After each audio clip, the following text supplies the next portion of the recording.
This is an absolutely disgusting post by Jake Tapper, who's on CNN, the lead. Yeah, and this is just propaganda because he says, great and breaking news. This morning, the U.S. Parole Commission ordered full parole in immediate release with no supervision to Navy Lieutenant Ridge Alconis. Yeah, he's here with his family. Someone else doesn't have a family because of this man. Because he killed an 85-year-old Japanese woman and her 54-year-old son-in-law because he fell asleep at the wheel. The killer was released from Japanese custody last month while serving a 3-year prison sentence after pleading guilty to negligent driving deaths of a woman and her son-in-law.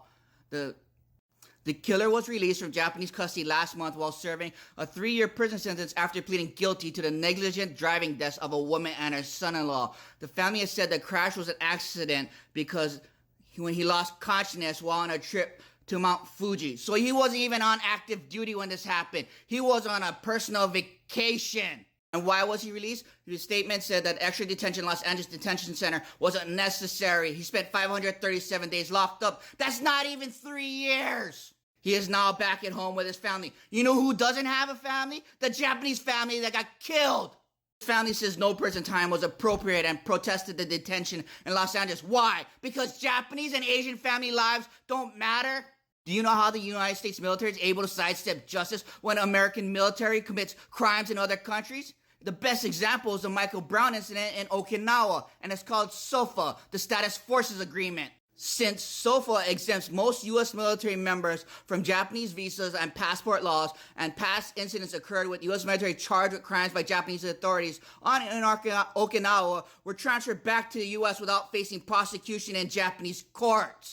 Japanese authorities often do not have access to question or interrogate U.S. service members, making it difficult for Japanese prosecutors to prepare a case for the indictment. Because the U.S. has argued that extraterritoriality or extrality, meaning the right of a foreigner charged with a crime to be turned over for trial to his own diplomatic representative according to his national law, grants the U.S. military members under SOFA necessary to afford them the same rights exist on the U.S. criminal justice system, meaning that they can get away with their damn crimes in those foreign countries. Oh, and Japan's not the only country that has a SOFA agreement. Korea does too, which is how U.S. militaries get away with a lot of their damn crimes in Korea.